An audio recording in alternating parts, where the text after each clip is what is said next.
Greetings, my denizens of the deep. It is I, your wonderful host, Poseidon TCG, here with a Sacred Beast deck profile. Now, for some of you who are wondering why I'm making one this late and when the structure deck was released, if you guys are a returning viewer, you guys would notice that about 2 weeks ago, I released the first episode of SVS, Structure vs. Structure, where I personally piloted Sacred Beast and my opponent, Rusty Rody 1313, played Cyberdark. I believe his video is coming sometime soon.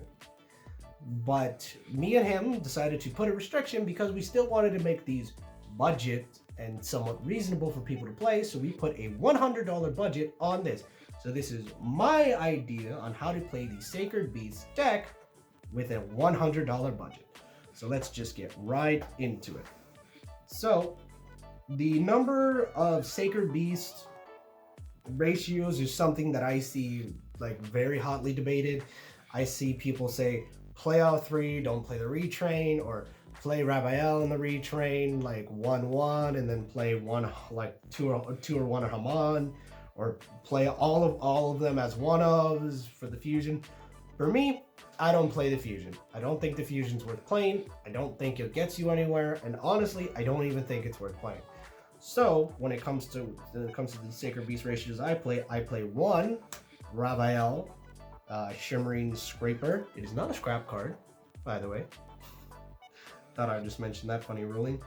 One OG Rabael, and then two Hamans. Now the reasons why I play two Hamans, one Rabael, one Scrapper is because Scrapper makes Rabael himself an OTK, like basically by himself. And then the two Hamans is specifically for the defense position lock that they can get me in, and also the Cerulean Skyfire that you guys will later see. I think this is the best ratio for what I'm playing, and also the continuous trap card that is a legitimate skill drain needs only two, so I think that this is the best ratio for them. So then we will go on to the other ones, I guess what you could say the Dark Beast engine. I don't quite know what to call this, but we play 3 Dark Summoning Beasts. Now I see a lot of people online either playing this card at 2 or 1. For me personally, I like playing this 3 due to a specific draw card that cares about its attributes. Plus, I play 3 to resolve 2 and to banish 1 for sure. Just gonna be honest with you. That's how I look at it. It lets that certain card be a little bit more live, and plus the fact that it is a banished search card, that does kind of matter sometimes, not all the times. It does come up. So then, but to continue on, we play 3 Dark Beckoning Beasts. Now this card, upon normal summon, lets you search any of the original like Sacred Beast or a card specifically listing them, except itself. So this lets you get the Dark Summoning Beast. This lets you get any of the beasts, literally any of the Sacred Beasts, including the retrain, and lets you grab probably the most critical monster in this entire deck. I would say at least the critical, the Chaos Summoning Beast. Now the Chaos Summoning Beast is a level 1 monster, a level 1 dark monster, so it already has a great type. However, it has an effect where you contribute itself to special summon one of the one Sacred Beast basically. That already makes them less dead in your hand because they're gonna be a Garnet in your hand like 80% of the time without this card. So hey, that's great. And it also doubles as a terraform because if this card is in the graveyard, you can banish this card and add 1 Fallen Paradise from your deck to your hand. We will go into Fallen Paradise soon enough. However, we are not done with the monsters just yet. Then now we are going to play 2 Danger Mothman and 1 Chupacabra. Now the reasons why I'm playing 2 Danger Mothman and 1 Chupacabra is just because we do not mind like discarding and drawing in this deck. It lets us load up our graveyard for the big chaos summoning for the dark beasts, and the fact that, you know, it lets us also fix our hands. The reasons why we're playing Chupacabra is just because, well, you know, it's a monster reborn for the Danger archetype. Instead of playing 3 Mothman, we play 3/1 because this comes in the structure deck and also it brings those back. That can matter randomly. It's come up. I swear to you, it's come up. So then finally, we're playing 3 Effect Veilers. Now the reasons why we're playing Effect Veilers also over Imperms is just because this is a budget deck. We can't afford Imperms with that budget, but it's still ridiculously expensive. And the reason why we're not playing these over Chalice is just because, admittedly, I prefer Effect Veiler over Chalice because it is a 0 attack, 0 defense monster that's also level 1. Now that might inherently not come up, but you know, like, I like its stat line. I like the fact that I get to use it with a lot of my extra deck monsters, you know, leave me be, right? So then, now going on to our spell cards, we play 3 Opening of the Spirit Gates. When this card is activated, you get to search either any of the 3 Sacred Beasts or a card specifically listed in this. This is your spell searcher for your Dark Beckoning Beast.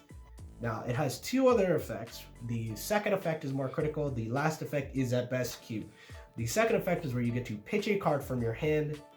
You can send 1 card from your hand to the graveyard, special summon 1 Fiend monster with 0 attack, 0 defense, and special summon it to the field. That effect can basically lets you fix your draws. It makes, you know, all your Chaos Summoning Beasts hit the board and hit the grave wherever you need them.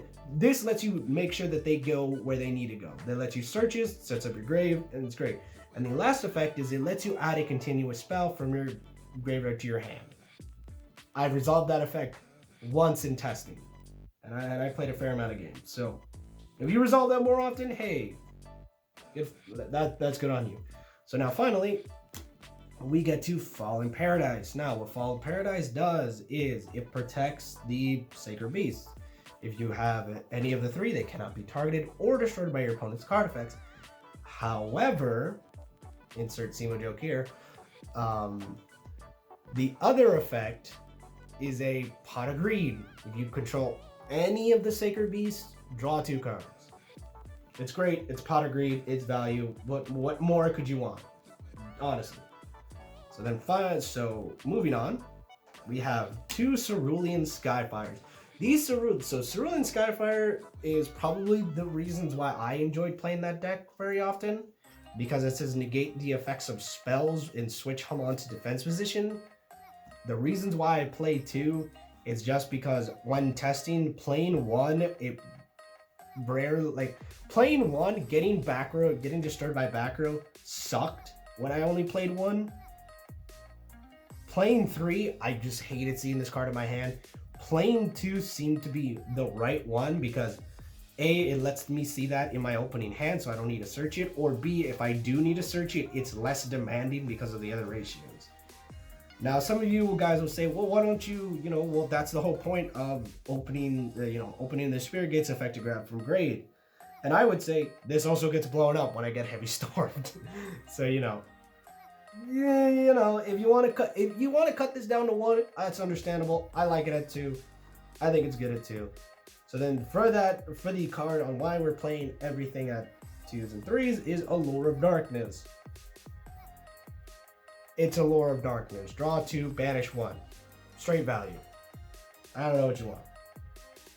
So finally, for our last spell card, it is Pot of Desires. We play a lot of 3s and 2-ofs, so this shouldn't hurt. I have been in an instance where I banished and drawed 1 with Pot of Desires, but that doesn't come up often enough. And no, it's not a fucking -9. There are still people who believe that, and they're wrong. So, moving on to the trap cards. So, we're gonna go for the reasons why we play 4 Sacred Beasts. First, we play 3 Awakening of the Spirit Beast. Now, Awakening of the Spirit Beast Sacred Beast, I said Spirit Beast, my apologies. Sacred Beast has 3 effects. 4 effects. Yes, 4 effects.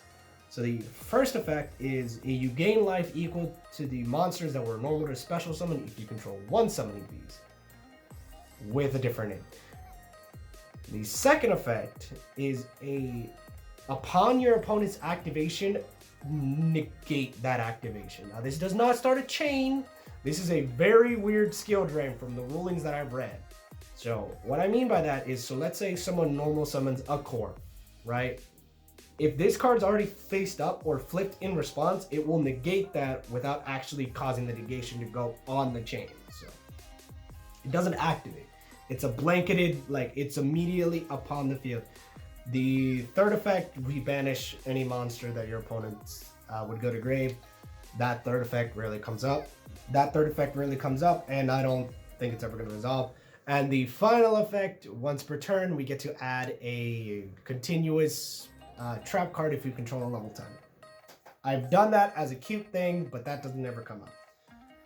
So moving on to our other trap, we play 3 Crackdown. Now the reason why we're playing 3 Crackdown is just because Effect Veiler is good in this format.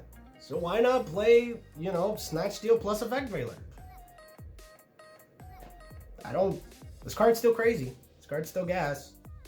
And then finally, for our last trap card, I know that this is supposed to be a budget deck. I know this. But I don't have the common versions of these. 3 Dogmatica Punishment. It's a pop that can send a pop or recursion, whatever. I know I should have had commons, but I don't have commons. I have these. I pulled them. Leave me alone. So that is it for the main deck. Now moving on to the extra deck, we got the things that we're gonna send off of the punishment: 3 Elder Entity Natis and 1 Cyframe Lord Omega. Now the reasons why we have 3 Natis, 1 Omega is just because we want to resolve with the draw cards, with the Fallen Paradises, with the Allures, with the Pot of Desires. We want to resolve punishment as many times as we can. And, you know, Natis helps us get there. It has a big attack. That makes Dogma a wide variety it is. And then a fact that it is a pop in itself, that's great.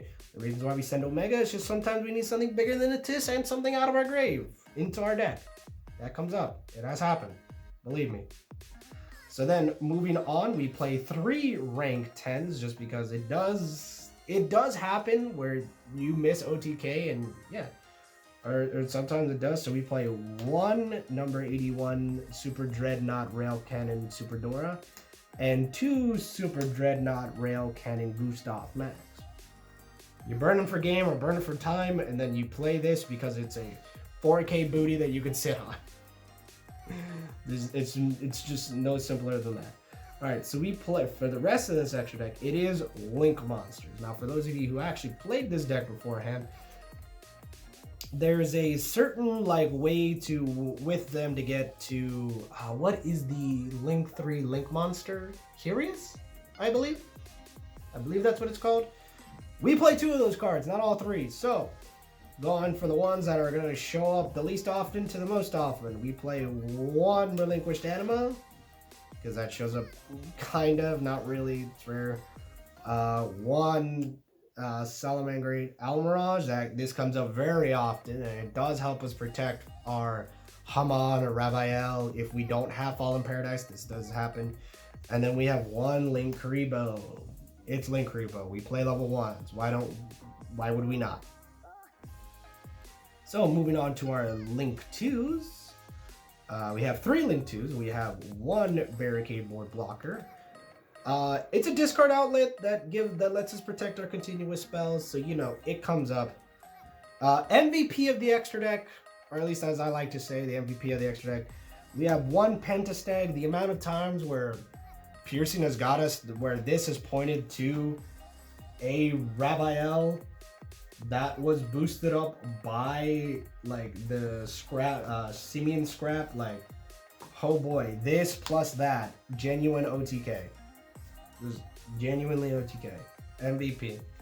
Then we play 1 Nightmare Phoenix because it lets us pop back row, and if it's linked, it lets us draw a card. 1 Nightmare Unicorn because shuffling is pretty good. Targeted non-destruction removal is good. And then finally, this last spot admittedly is pretty open. A lot of this extra deck is pretty fair and open to be dismantled or changed. But I personally like this card, a Zeroboros. Yep. My cameraman has told me I pronounced it correctly. Let's go. Now, the reasons why we play Zeroboros over any other Link 4 is just because this does let us OTK very quickly, and the fact that it doubles as a banish board wipe is genuinely fucking insane. Plus, the amount of cards that you already banished just from playing your deck, you're gonna banish your Dark Summoning Beast, your Dark Chaos Beast. You're gonna banish those twos. The things that you banish off the lore, let's say you've resolved at least 2 of them. That's 4 cards already being banished and already pumping it up. And then not to mention the things that it will banish. It'll at worst it banishes 1, not including itself. At best it banishes like 3 or 4. I think it's worth playing. It's a hell of a card. It's a good card. But that's not here nor there. So in any case, guys, I really do hope you guys enjoyed the deck profile. This is how I used $100 to make the Sacred Beast function and work. And I want to let you guys know that if you guys want to see more content like this, be sure to hit that like and subscribe button, ring that bell so you are notified when I actually do make more of these videos. But in any case, guys, I want to wish you guys the best of luck in all your endeavors, and to remember to take it easy.